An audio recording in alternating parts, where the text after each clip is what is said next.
केदारनाथ विधानसभा में होने वाले उपचुनाव की तैयारियों ने जोर पकड़ लिया है। भाजपा प्रत्याशी आशा नौटियाल ने अपना नामांकन दाखिल कर लिया है। इसके साथ ही उन्होंने मातृशक्ति पर भरोसा जताने के लिए भाजपा के केंद्र नेतृत्व सहित प्रधानमंत्री नरेंद्र मोदी और मुख्यमंत्री पुष्कर सिंह धामी का धन्यवाद किया। उन्होंने यह भी कहा कि प्रधानमंत्री ने केदारनाथ की सेवा करने में कोई कसर नहीं छोड़ी है। नामांकन के दौरान सांसद अनिल बलूनी भी साथ रहे। अनिल बलूनी ने कहा कि उपचुनाव में भारतीय जनता पार्टी की जीत होगी। उन्होंने कहा कि जनता भाजपा के पक्ष में वोट करने के लिए उत्साहित है। प्रधानमंत्री नरेंद्र मोदी ने केदारनाथ से उत्तराखंड के सुनहरे सफर की शुरुआत की थी, जिसके सकारात्मक परिणाम देखने को मिल रहे हैं। हुई है और क्या आप देखिए, चुनाव के दौरान हम लोगों ने गढ़वाल लोकसभा के तमाम मतदाताओं से वादा किया था कि भारत सरकार के तमाम विभाग, जितनी भी हमारे मंत्रालय, सब जो है वो गढ़वाल लोकसभा के लिए अपना लगातार कुछ ना कुछ कंट्रीब्यूशन करेंगे। मैं आप लोगों के माध्यम से गढ़वाल लोकसभा के सभी नागरिकों को बताना चाहता हूं कि दिल्ली में जितने भी भारत सरकार के विभाग हैं उनमें कार्य चल रहा है। गढ़वाल लोकसभा में क्या क्या किया जा सकता है उनको लेकर काम चल रहा है। कितनी नई ट्रेनें वहाँ से जोड़ी जा सकती है उस पर काम चल रहा है। कानू आश्रम को कितने बड़े स्तर पे बनाया जाए उस पर विचार चल रहा है। तारामंडल का आप लोगों ने बात की, वह चल रहा है। एनएच की सड़कें कहाँ बड़ी होनी है उस पर चल रहा है। हमने उत्तराखंड सरकार में जो हमारा वन विभाग है, जो हमारे डिस्ट्रिक्ट कलेक्टर्स हैं, उनसे गढ़वाल लोकसभा के बारे में एक सूची मांगी है कि कितनी सड़कें जो हैं वो वन विभाग की अनापत्ति के कारण रुकी हुई हैं। वो सारा डिटेल आ चुकी है। नोडल ऑफिसर उस पर काम कर रहे हैं। आप मान के चलिए, गढ़वाल लोकसभा की एक भी सड़क फॉरेस्ट की आपत्ति के कारण नहीं रुकेगी।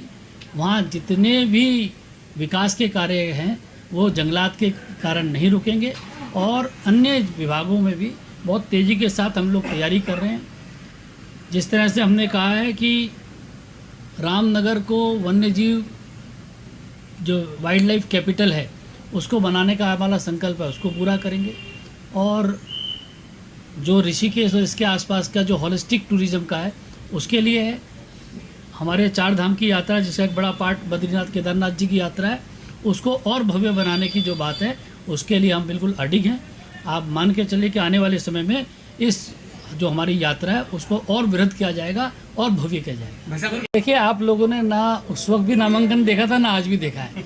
आप लोगों ने, मैंने उस दिन भी देखे थे दोनों और आज भी देखे, तो इसलिए मैं उस दिन भी आश्वस्त था और आज भी मैं आश्वस्त हूँ कि हम एक बड़े अंतर के साथ केदारनाथ विधानसभा को विजयी करेंगे। भाई साहब, देखिए, मेरी लगातार मेरे से ये सब लोग टच में रहे हैं। और जब मेरे चुनाव के दौरान स्वर्गीय शैला रानी जी ने जितनी मेहनत की और उसी वक्त उनके चोट भी लगी थी, वो केदारनाथ विधानसभा का जो उनका सपना रहा है उस सब के लिए, जब वो बीमार थी तब भी मैं उनसे मिला था, अस्पताल में जाके भी मिला था। और उनके जो सोच थी उसके अनुरूप हम लोग काम भी कर रहे हैं। और मुझे लगता है कि उनके परिजन भी सारे मिलके पूरी तरीके से सहमत है कि हम किस प्रकार से केदारनाथ विधानसभा का और अच्छा काम कर सके, वहाँ विकास को और कर सके, तो उस पर सब लोग साथ हैं। कांग्रेस तो यही बात हरियाणा में भी कह रही थी, तो इसलिए हरियाणा में भी बहुत बड़े बड़े दावे कांग्रेस के तमाम नेता कर रहे थे। परिणाम क्या आया वो सब आप लोगों ने देखा है। आप आज का माहौल जिन्होंने नहीं देखा वो कृपया करके अगली बैठकों में जरूर जाए, अगले कार्यक्रमों में जरूर जाए। और जैसे ही आप केदारनाथ विधानसभा में जाएंगे और किसी भी वहाँ जगह पे किसी गांव में बैठेंगे, आपको स्वयं समझ आ जाएगा कि वहाँ किसके पक्ष में बयार बह रही है। इस बार वो बूस्टर डोज खत्म होने जा रहा है। केदारनाथ हम अच्छे खासे मार्जिन का जीतने वाले। बहुत धन्यवाद।